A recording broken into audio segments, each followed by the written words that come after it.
All right, let's talk about the Epstein stuff. John Solomon's going to give us an update on that. Immigration talk. Is Eric Swalwell going to prison? All that and more coming up on I'm Right.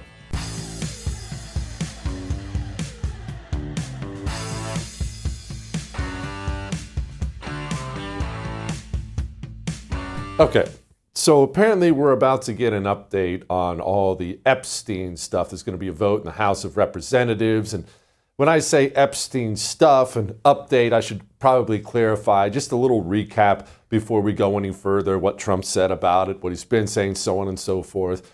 Remember that a lot of the Jeffrey Epstein saga is shrouded in mystery. We know a lot of things, some things that have been made public. We don't know a lot of things.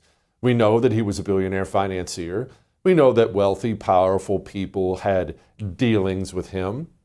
We do not know that everybody who had dealings with him is a pedophile or something like that. In fact, that would probably be unrealistic to think that. But clearly there were some people who did some bad things with Jeffrey Epstein. And we, you, me, we're tired of powerful people getting away with crimes all the time. And so if there are powerful pedophiles, billionaires, politicians, actors, whoever they may be, who are abusing children, you, me, we would like those people exposed for their crimes and sent to prison. And this has been something that has been on people's minds for a very long time, and it only got worse when Jeffrey Epstein committed suicide while in federal custody. Seemed a little shady to people who were waiting for the truth to come out. Now, that brings us to what Trump said over the weekend. Trump comes out and says, hey, expose the Epstein stuff. Let it all out there. I'm paraphrasing. It was a very long social media post, but go ahead, let all the Jeffrey Epstein stuff out into the public. Well, that's interesting because that is a dramatic reversal on what Trump has been saying recently, stuff like this. Yeah, sure. If Could I just interrupt for 1 second? Are you still talking about Jeffrey Epstein? This guy's been talked about for years.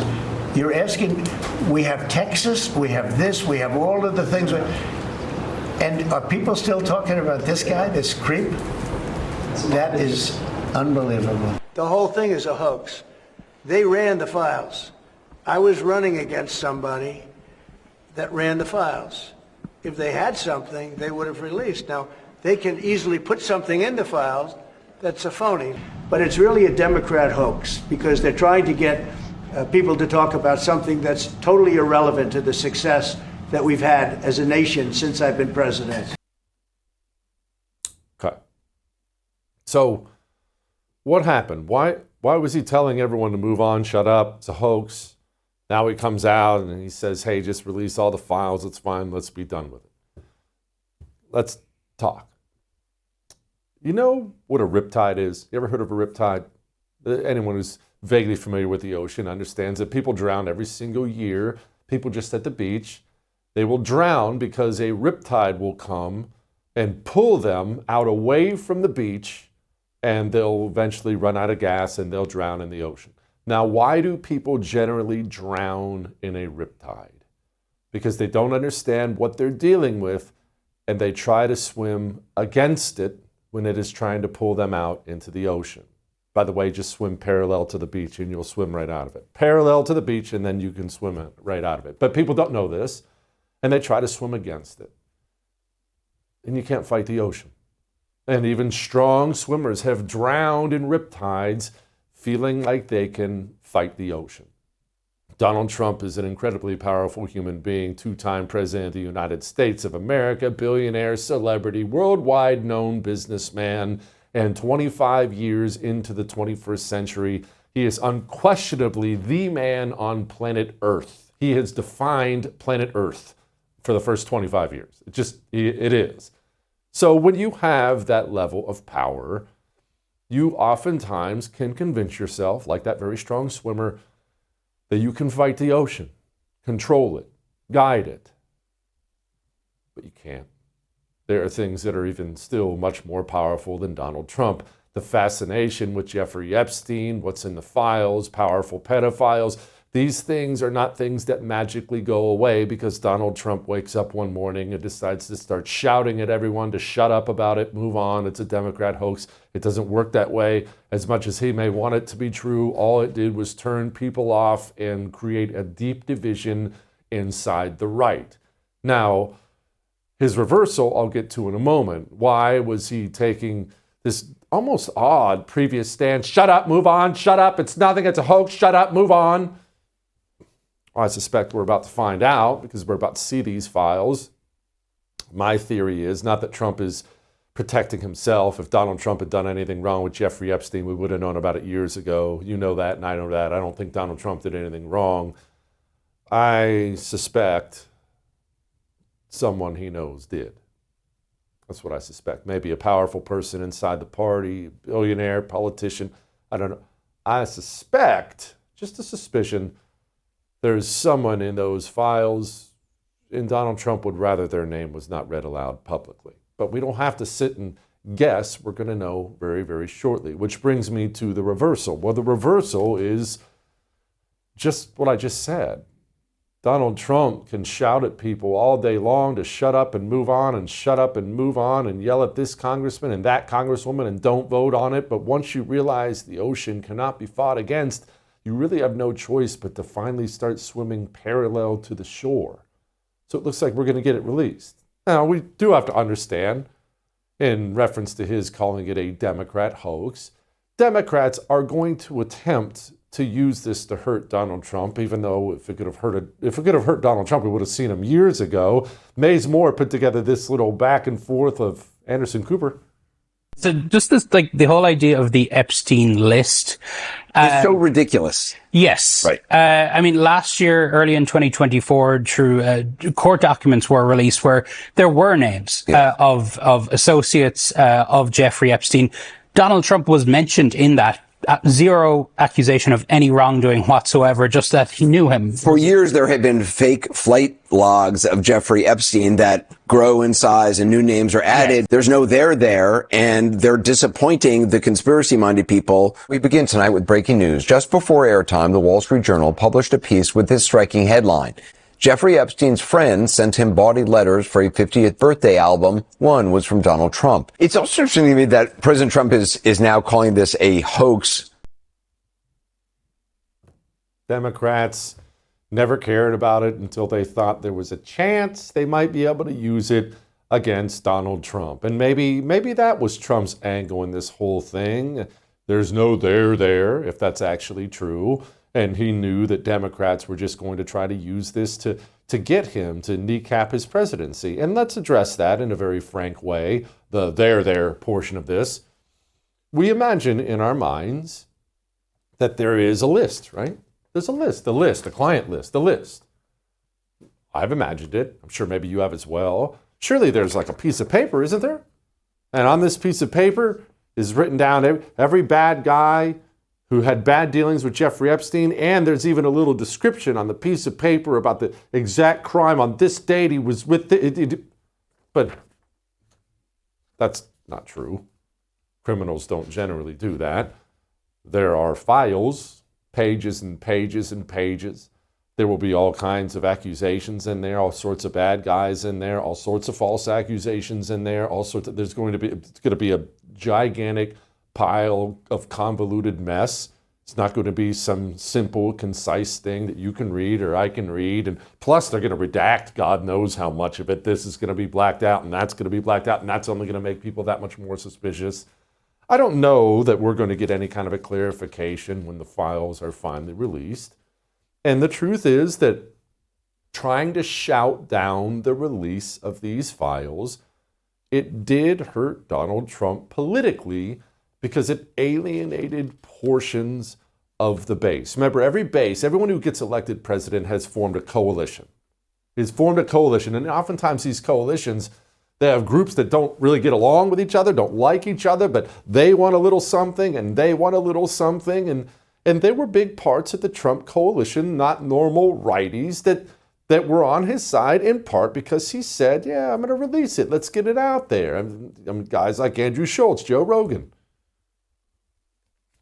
They've got videotape, and all of a sudden they don't. You know, you have the director of the FBI on this show saying there's no if there was, nothing you're looking for is on those tapes. Like, what? Why did they say there was thousands of hours of tapes of people doing horrible shit? Why did they say that? Right. Didn't Pam Bondi say that? What, are you talking about Epstein or did he? Yeah, Epstein. Epstein. Yeah, she said it literally, I think, a week before you had the FBI director sitting here telling you there was nothing, right? She said something about that there was like thousands of hours of tapes of people doing horrible crimes. There is. And didn't the FBI dude say that there was nothing? Kash Patel said there's nothing you're looking for. Oh, okay. You know what I should have done? It's like if I wanted to vote for somebody who was going to end the foreign wars, who was going to increase the budget, and who was going to, just silence the Epstein files and throw it away, I should have just voted for Kamala, right? Because she was going to do that. It's been bad. The whole thing has been bad. Trying to fight the ocean has been bad. For whatever reasons there were, it's been bad. And of course, Democrats, sleazeballs like Adam Schiff are going to work very, very hard. Well, here it was.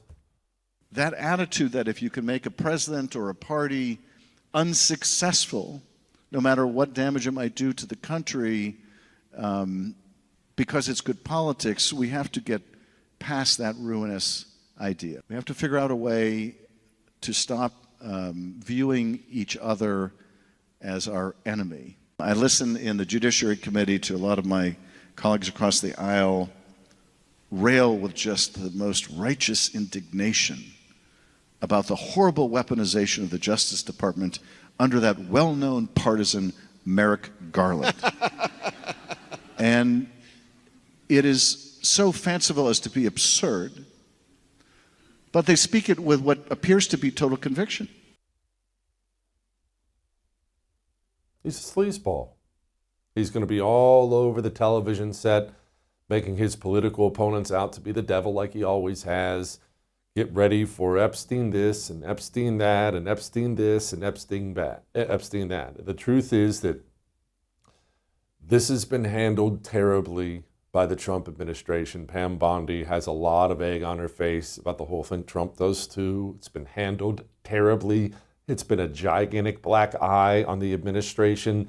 I hope the files get released, we get informed, and bad people are held to account, and then we can move on. This has been managed terribly. All that may have made you uncomfortable, but I am right. John Solomon is going to join us in a moment and talk about this. Before John Solomon talks about this, I want to talk to you about your money. The money you spend on your cell phone service every single month. Are you handling that terribly? Are you taking your hard-earned money and paying Verizon to crap on your country, to hand over your information to the Cheka? Are you paying AT&T, T-Mobile? These companies hate your freaking guts. Why don't you switch to the cell phone company that loves you, loves this country, as America first as it get, American jobs. When you get a hold of someone at Pure Talk, you get to talk to a pleasant American. Go to puretalk.com/JesseTV and switch today. We'll be back.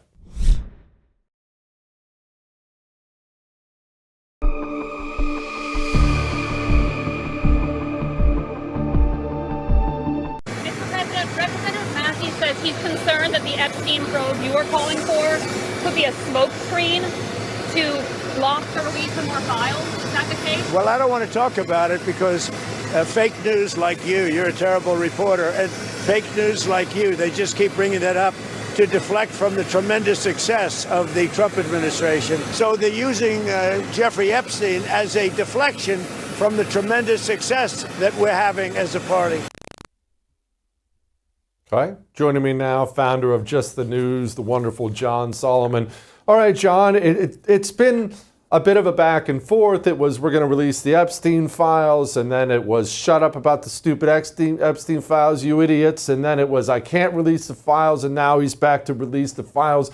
For those who are getting whiplash, can you maybe give us some background on Trump's bouncing back and forth? Because there's no even accusations he did anything wrong. So what is this about?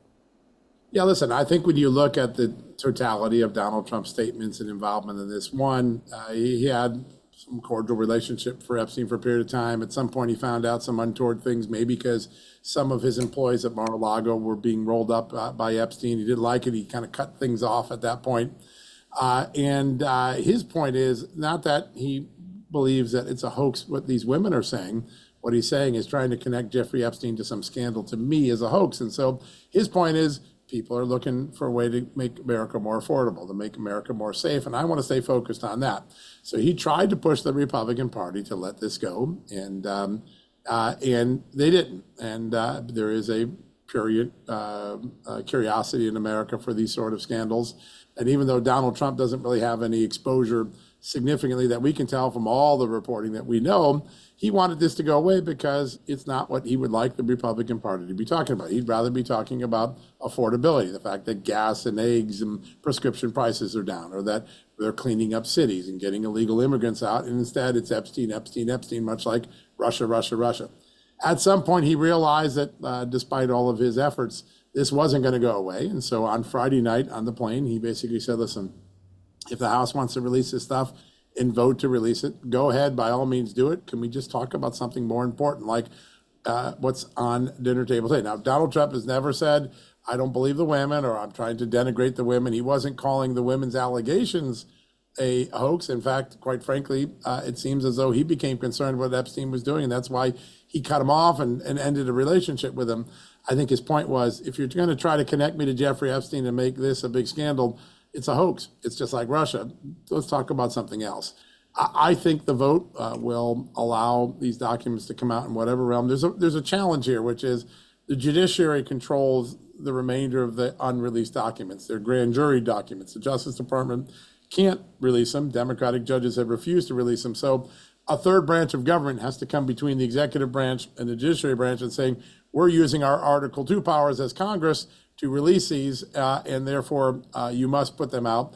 That'll make this go away. I don't think we're going to learn a whole lot more. I was amused by the give and take by Marjorie Taylor Greene and the president. When she puts out the private text messages of the president over the weekend, it shows you how little some of the people advocating for Epstein release documents know about the case, because it's clear that Marjorie Taylor Greene is trying to tell the president, look, Bill Clinton was on the plane 27 times. That's why I said release these documents. The only problem with that claim is that for Marjorie Taylor Greene, the 27 plane trips were actually released back in 2016, 9 years ago. So it kind of undercuts the whole Marjorie Taylor Greene argument. I think we know what Jeffrey Epstein was. He was a creep. He preyed on young women.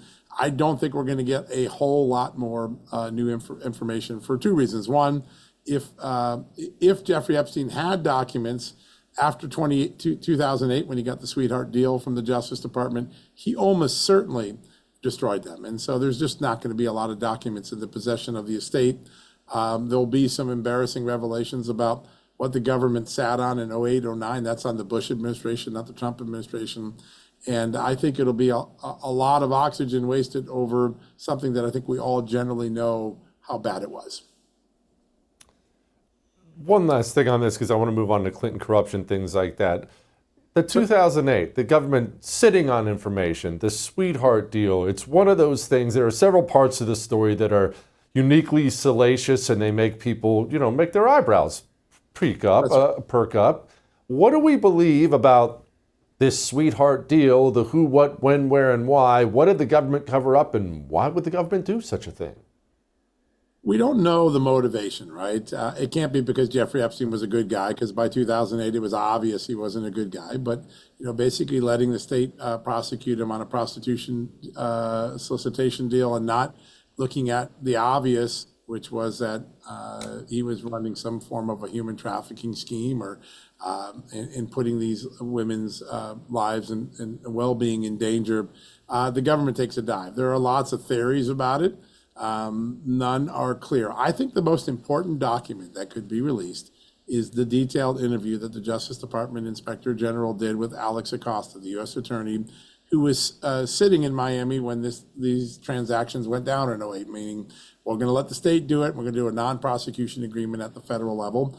I think understanding his motives and what pressure he might have gotten during the end of the Bush administration is something worth looking at. And we've never seen the full interview. And it's, I think about 300 pages, if I remember correctly. I think that could be really valuable. If there is a scandal, it is the decisions that the Bush Justice Department made in 2008 not to federally intervene. Heck, when Donald Trump comes in 2018-19, it's his Justice Department that takes the bigger case that puts Epstein in prison, where he then commits suicide. I think the real scandal is in the blind eye, or the tap on the hand, the slap on the wrist that the Bush administration chose to give Jeffrey Epstein. And I don't think we know the reason why. There are a lot of theories about it. Did he have a relationship with the CIA? Was he involved? We know one of his early clients in his life was someone that was involved in Iran-Contra. Is that a motivation? Nobody really knows. I think knowing what the prosecutor thought, who may have laid on and what pressure was coming in, I think that could put to bed a lot of uncertainties. The real failure here for most people who know the case well was the Bush Justice Department in 2008. John, let's move on, because you wrote an article called The Clinton Corruption Files. Tell me what this is all about. This is very important. So we are now learning that the government possesses more documents about what Hillary Clinton was doing at the foundation and the potential pay-to-play scandal that was going on. Now, about 4 months ago, I reported that the 3 separate U.S. attorneys' offices had criminal investigations of the Clinton Foundation looking at different elements of pay-to-play allegations, where foreigners or domestic interests making large donations to the Clinton Foundation in order to get favors from then Secretary of State Hillary Clinton. All 3 of those were very active in 2015 and 16, and then they were suddenly shut down. And the orders to shut it down came from the highest levels of the government.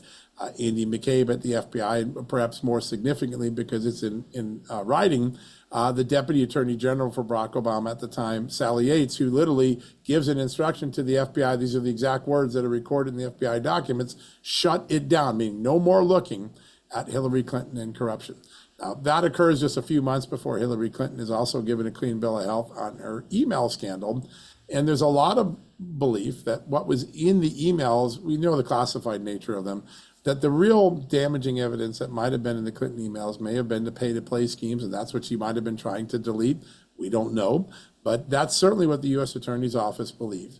Recently, we learned that the FBI has recovered some of that evidence, and they are now making it available to Congress. Some of it was preserved by whistleblowers who were involved in the case. We also believe the Little Rock U.S. Attorney's Office preserved a significant amount of evidence. That evidence is now being transmitted to Congress. And we believe at some point we're going to see emails suggesting that a defense contractor was making large donations to the Clinton Foundation and perhaps seeking favorable treatment from the Secretary of State's office. We're going to see multiple efforts by senior political officials in the Obama era trying to quash, interfere with the effort to prosecute this. The line U.S. attorneys and the line FBI agents believe that they had predicate for a criminal investigation of the Clintons for pay to play, not for the email scandal that James Comey absolved the Clintons of, but specifically pay to play allegations. We believe that that evidence is now in the hands of Congress, soon to be released. And we expect it to be pretty significant new pieces of information, things we didn't know about in all the lawsuits that we've filed over the years to try to get anything we can get on what the Clintons had in their email accounts. John, because I don't want to sell anybody any false hope here, do we believe someone may actually burn for this, or are we way too past the statute of limitations and the best we can hope for is some run-of-the-mill embarrassment when a bunch of House politicians put out some information? Yeah, that's a great question, right? I think the answer lies in what Pam Bondi does next. And I think the single biggest decision Pam Bondi must make is whether she looks at the last decade, 2014 to 2024, as one ongoing conspiracy, and a conspiracy to protect Democrats who've had potential criminal exposure, Hillary Clinton, Hunter Biden, and then Republicans who didn't have criminal exposure but were subjected to the full weight of the government's crushing power in criminal investigations that investigated things that were completely frivolous, like Russia collusion or Ukraine impeachment or the Ukraine allegations. Was the Justice Department used to create fake scandals to make us hunt on the Trump era figures and to avoid having to address real evidence of the Clintons. If that occurs, the Clintons could end up in a conspiracy case potentially being exposed. Now, that exposure could be as an unindicted co-conspirator. It can be as just characters in the narrative who were really corrupt and got away with it. And, you say, well, does that matter? For people like the Clintons, their legacy matters for the history books, and their legacy could be rewritten by what happens. But none of that happens unless Pam Bondi gives the okay to start a grand conspiracy case in Florida. There are early signs that is beginning to happen. There were grand jury subpoenas issued out of Miami in the last 2 weeks at some of the major figures in Russiagate and elsewhere. And I think if you look back and they decide that they're going to look at this period, the Clintons, if they sought the help from the FBI and the Justice Department to quash this, they could face some obstruction of justice charges. They certainly could be exposed in the court of public opinion and in the history books for things that we knew they did, but they tried to cover up, and now we're going to get the evidence. It's probably going to be an uncomfortable time for the Clintons and the Obamas. Who gets indicted, I think, comes down to the quality of the evidence. And the truth of the matter is that evidence is just being gathered now, 10 years later. That's the tragedy of this. That people got away with these things for 10 years. But there is extensive evidence to gather evidence by subpoena, to turn whistleblowers in. And there are about 150 subpoenas in the process of going out right now. We're talking a blast of subpoenas that are going to bring evidence in. Then we'll have to look at that evidence, or the grand jury will have to look at that evidence and say, we believe there's a crime. The great thing about a grand conspiracy case is statute of limitations matter less. You can charge things outside the statute of limitations that happened in 14, 15, and 16 if you can connect them to things that happened inside the statute of the last 5 years. One of the most important events that I don't think gets enough attention, Jesse, is what Kash Patel discovered shortly after he took over the FBI, that in January of 2025, this year, in the days just before Donald Trump was about to retake the presidency and move into the White House again, there was some form of an operation going on inside the FBI to put previously unseen evidence into burn bags, maybe destroy them, maybe burn it, hide them in rooms that they would never be found. That is an active cover-up based on the evidence that the government has now put in the court records. These were documents that were not in the electronic preservation system. So if they were destroyed, they were gone forever. For some reason, the items in the burn bags weren't burned. We think maybe agents with a conscience decided to make it look like they were going to get rid of the evidence, but leave it and not destroy it. That is the cover-up. That's the erasure of the 18-minute gap on the Nixon tapes, or the cleanup operation after the Watergate. If that connects back, and if the evidence they were destroying were things like Russia collusion, Clinton Foundation or Clinton-related investigations, January 6, Jack Smith, the cover-up will create the ultimate narrative that these cases, which seem disparate and different, were all related in the minds of those who were trying to cover it up. That could change Americans' understanding in a big way. I'd really watch for that as the next big shoe to drop in all of this sort of post-historical scandal era, where we're going back and learning what we weren't told and the truths we were denied. No doubt. John, thank you for everything. As always, appreciate you. All right. We're going to talk about immigration. Before we do that, we need to talk about something more important. Chips. Aren't they the best? Is there anything better than sitting down Sunday afternoon after church with a bag of chips? Maybe something good on the TV. Maybe it's board game night. What do you eat, though? Because as you get older and you start to look at the ingredients on the back of a chip bag, you don't want to eat too much of that, do you? So what do? I'm not giving up chips. I don't have to, though, because of Massa Chips. The most delicious, fresh, not bad for you chips out there. I have laid waste, I'm ashamed to say this, I have laid waste to an entire bag of Massa Chips in one sitting. I wasn't bloated. I didn't feel tired and like garbage because it's 3 ingredients. No seed oils, no filth. Give it to your kids without guilt. massachips.com/JesseTV. We'll be back.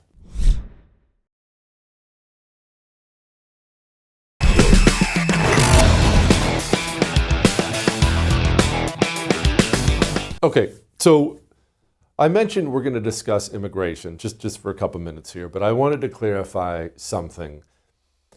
You are an extremely political person. I am an extremely political person. We're weirdos. It's what we are. You're sitting here watching me. You could be watching anything. What are you doing? There's Netflix, Amazon Prime, there's movies, there's sports, but you're watching me. You're political. We are political people. And so you're always going to know more than the general public, than the Tom, Dick, and Harry out there on the sidewalk. You're always going to know more than that person. That's good. I'm happy you do. I'm happy I do. I don't want to be naive. I want to know the issues. But it is also important that people like us, insiders, I guess that's how I'll describe us. We are insiders. People like us can get so deep inside that we lose sight of the big issues that actually decide elections. I have so many issues that I care deeply, deeply, deeply about, critically important issues that most of the country doesn't care about at all. Election integrity is actually a great one because that's a hot button thing for me, probably a hot button thing for you. No, you should have to show ID. We have to stop the cheating, get the illegals. That's what I care about. That's what you care about. Norm doesn't care about it at all. All the normies out there, they don't vote on it. They don't care about it. Do you know why Donald Trump is in the White House?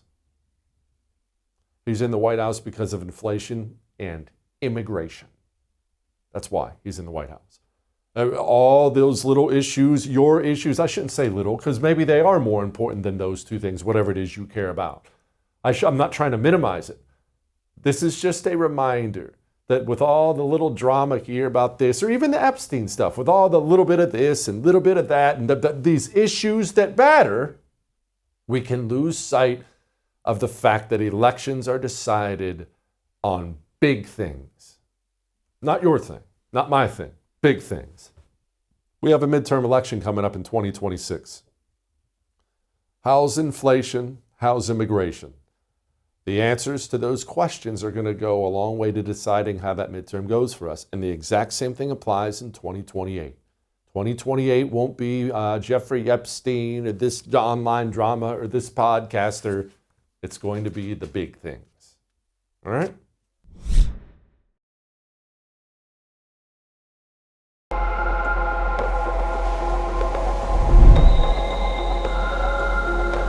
Well, the climate commies had another meeting. I know you're going to find this shocking, but they found another location everyone had to fly to talk about why your SUV is destroying the planet. Joining me now, my buddy Marc Morano, executive editor of ClimateDepot.com. Hey, Marc, why'd you call it Crap 30 instead of Cop 30?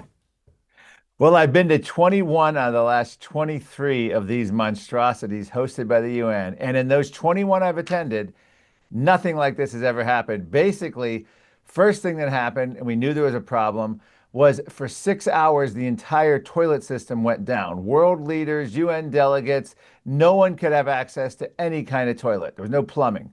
Then when they restored that, they made a pretty scary announcement. They announced that no more toilet paper could be utilized at all in the UN conference center. So the entire conference center, you were not allowed to use toilet paper in the toilets. So they were coming up with special containers by which you could then place the soiled toilet paper. And it just goes to show you, maybe they shouldn't have put 50,000 people in the middle of a small Brazilian jungle city where 80% of the people, we knew this ahead of time, 80% of the residents of Belém, Brazil, the city it was hosted in, don't have access to modern sewage. But the UN, with all their engineering, with all the money, with all the consultants, couldn't figure that out. But yet they want to manage our economy in the year 2100 so we can have the right energy mix in order to fight global warming. Yes, of course. Crap 30. Gavin So we Newsom started out as Cop 30. We went to Crap 30. And hey, in the middle, we were at Clear Cut 30 as we went and visited the new highway that they bulldozed tens of thousands of acres and 100,000 plus trees down to build. They just can't make it up. Gavin Newsom, of course, governor of California, was in Brazil for the whole thing. Here he was. Home values will start to decline. You're seeing it across the spectrum right now, in my state included, which is one of the most blessed and cursed states as it relates to climate. We're on the tip of the spear of climate change, simultaneous droughts and simultaneous floods. The hots are getting a lot hotter, the dries drier.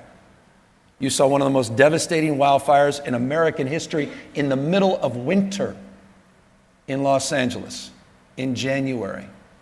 100-mile-an-hour winds attached to fire.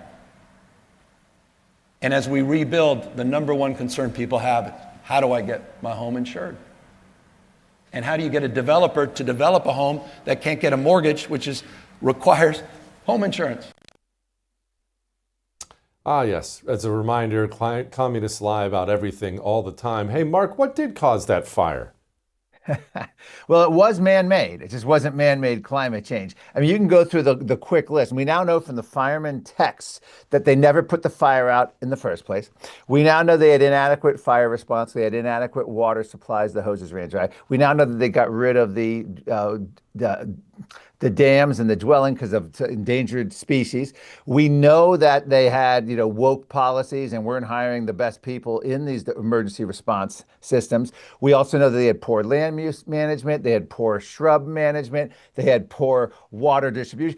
Across the board, I can understand why, if you're a bank, you're an insurance company, why would you insure or invest in any property in that political governing disaster that is Gavin Newsom in Los Angeles? Had nothing to do with climate change. Wildfires as a climate measure, down about 95% over the last 100 years. We're at record lows. If you look back at the history of the U.S., United States Department of Agriculture data, there's no there. And I love the way he says we're going to have highs and hotter hots and wetter wets. I mean, it's just like, he just comes up with stuff. None of that's true. We're not having an increase in flood on climate timescales, hurricanes, tornadoes, floods, none of it. But by the way, doesn't matter. Politico has declared Gavin Newsom the climate president in waiting. He was greeted as a, quote, rock star at this UN summit. Mark, pause on all this for a minute. Brazil. Tell me about the food. Please tell me there's delicious food. I picture it having delicious food.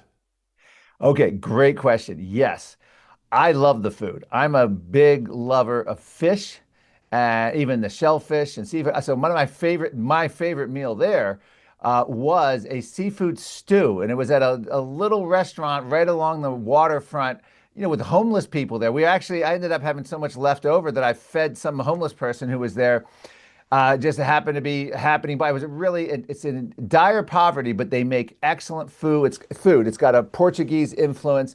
So I had all the kinds of different fish, and I didn't have much of an impact. I can't say the same for when I went to Cairo, Egypt 3 years ago for that UN summit.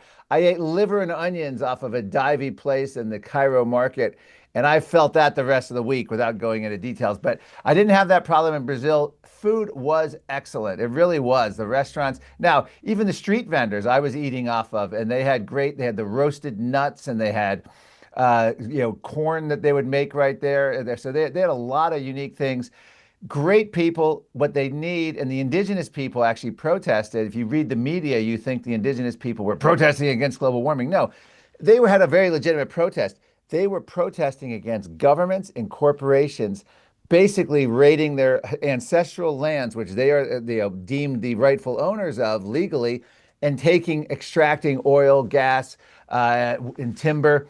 And that's what they were protesting, the lack of property rights, not worried about global warming. And that's what they are under assault for that. And I would side with the indigenous people and their protest on that, not these big multinational corporations that want to come in and basically steal from them. Now, I sound like a little bit like a Bernie Sanders there, but when you go there, you can understand that the corporations have taken over these UN climate summits. It's now a sanitized corporate message that they promote. There's no more. You don't even see the left-wing environmentalists necessarily at the booths. It's all corporate America, Bank of America, AT&T, you name it. They're all set up, and they're all like sanitized messaging.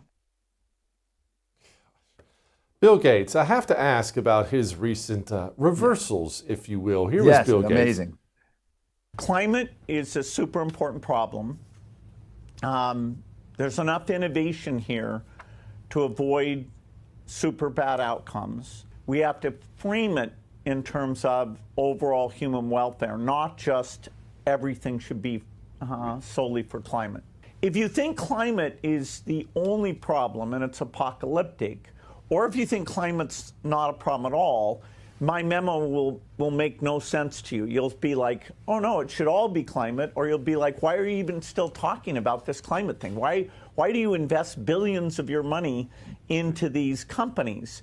The middle position, that climate is super important, but has to be considered in terms of overall human welfare. I didn't pick that position because it's everybody agrees with it. It's, I think, intellectually the right answer.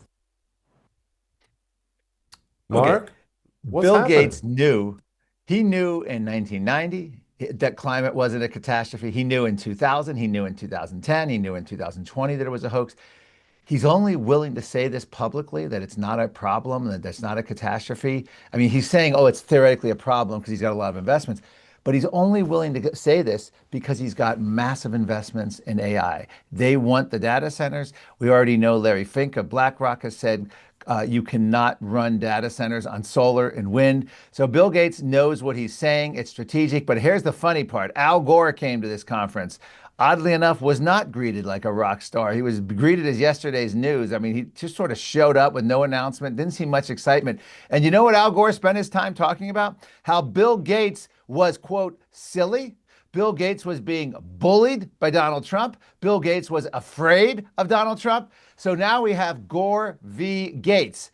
Two potential. I know Gates is a billionaire. Al Gore tried to be a billionaire, but his fake meat company went belly up. But this is going to be similar to Zuckerberg versus Musk. I don't know. These two wealthy climate guys are going to go at it.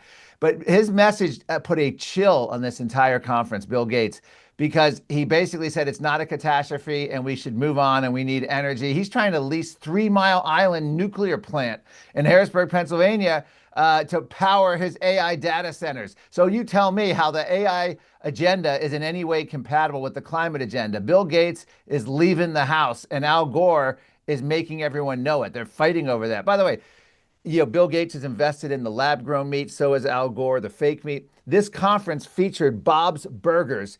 And according to Politico, day 2 of the summit, they sold out of hamburgers. We went to the actual food room, and it was the lines for Bob's Burgers were through the roof. It took like 45 minutes on the first day. They also had chicken. They had beef. I didn't see insects on that menu anywhere. These people, man. Mark, thank you, brother. I appreciate you. Lighten the mood. Next.